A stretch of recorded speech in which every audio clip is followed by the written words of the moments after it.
Hey, welcome back to the channel, man. I told y'all, man. Hey, look, before anything, man, I just want to go ahead and say, I want to let you guys know, man, C-Mac from California, man, from 55th Street, he just went to court, and the sources, we just spoke with his entire camp, with his whole team. His one of his nephews just told us he actually recorded him, and he's facing 5 years. He got taken in cuffs, and right from the court, he looked back at the camera in just disbelief and in awe, man. And he looked at the camera, and when you look at him, look, I want you guys to look at this picture right now. Look at this picture right now, man. He has the cuffs on. You can see the shiny metal on his hands, and his fingers are poked out like he's trying to get it off. He needs more room.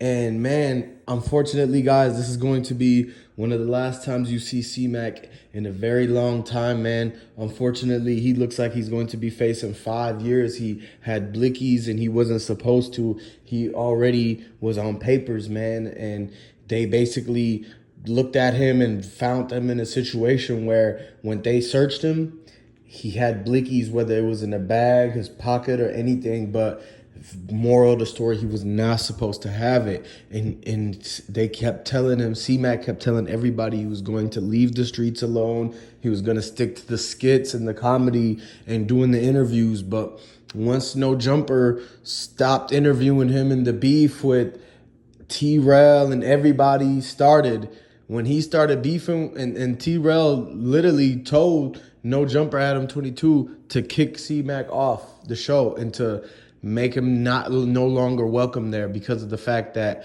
T-Rail is one of those guys who, wears a lot of orange, and C-Mac does not. He does not wear that. And so from that reason, he tried to get him kicked off.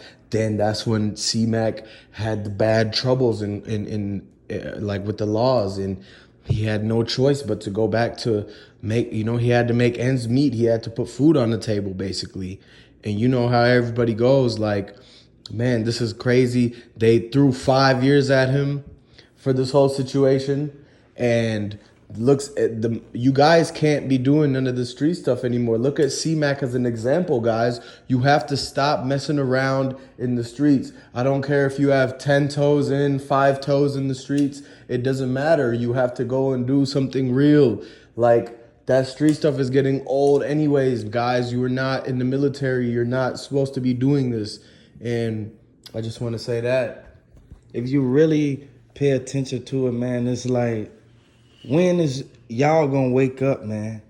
I just want to know how many times y'all gotta ride around with it on you. Like, you ain't gotta really ride around with it on you, man, because you're gonna end up getting booked. Like, you really gotta pay attention.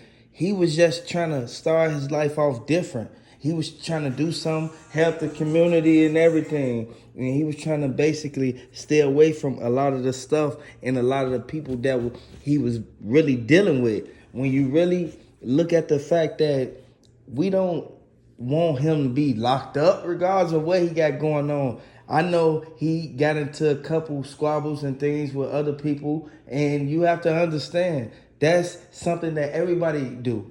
At least they ain't go out there and, you feel me, blow each other down. You feel me? Like, you really gotta pay attention to it. He got caught with possession of a blick. You feel me?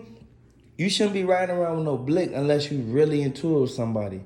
If you was really into it with somebody and you was in war and you know for a fact that they were looking for you, man, you realize would have been, hey, hit that subscribe button. Hey, hit the subscribe button. Hit the like button if you're new to the channel. Hey, I just really want to let y'all know that he had a lot of people around him that supported him at this moment. But you got to understand, he didn't care what happened. And that's what, if you from the streets, that's what you going to really think about. That's what you going to do. You're not going to really care if it backfire on you and then you get booked. You see, he just got booked, and they brought up all his old charges. If they brought up your old charges, that mean they want you. That mean they trying to get you and convict you on whatever they can get you on. Like, you have to really understand, he had a good lawyer. He paid almost $75K for that lawyer. It's no way that the lawyer didn't get him out of that. It really was the people working against him. You have to look at the fact that he was riding around with the blick for a reason. And when he spent the 75K on a lawyer, it was already too late at that point. He should have spent 25K on a security guard at first and invested in that instead, because the security guard can have the blicky on him and they have everything like licenses and all that. So that way Cmac doesn't have to get booked on these charges like this and throw away his freedom and all the opportunities that came to him in the last 6 months, man. You guys got to open your eyes and look at those facts. And the main thing to take away from this is that, you know, his manager and everybody that was taken from his page, basically making it so that all the bread his page made, they was stealing it from him, man. And then the same type of people who turned the other cheek when they seen C-Mac with the strap, with the blicky, riding around in the car and the Buicks hot all around town. And the fact that when he got caught up and his manager was with him, who knows what the managers told and said, because they found that whole strap in the car. And so somebody had to say that it was C-Mac's. And when you look at the fact everybody threw him under the bus, man, they knew that he was the easy target. And that's why they tried to kept telling him, oh, you need a manager, you need this, you need that. So they could keep taking more percentages of everything off of him. Man, and C-Mac, man, he was just trying to do right, but he was led in the wrong direction. The people around him never cared to show him the way. They was moving very weird, like they were trying to get theirs first. You know, a lot of people, when they become famous and popular, all the people around them start to be, you know, suckers and leeches and getting everything they can out of them. And man, that situation is definitely, you know, not exempt from Cmac. So you got to understand that C-Mac basically could have been kind of pushing wrong leadership. The people around him, you know, when you surround yourself around certain type of people, it really dictates what's going to happen to you and the situations you get yourself into. And by the looks of things, man, it was, at the end of the day, man, it's a revolving door. And you got to understand that it was basically backdooring him into a mentality. They backdoored him to a mentality that he never evolved out of, which caused him to fall into the same traps again.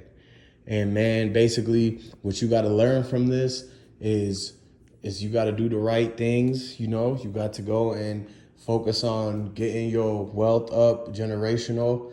And one of the main things, the best way to basically take care of and be up to date on things is to subscribe to the channel, like the video, and hit the like button, and making sure that you tell people, you know, to go ahead and be up to date with everything so you know what's going on, so you can always learn the lessons from everybody's mistakes. And other than that, man, we're going to see you on the next one. And if you haven't subscribed yet, make sure you already do.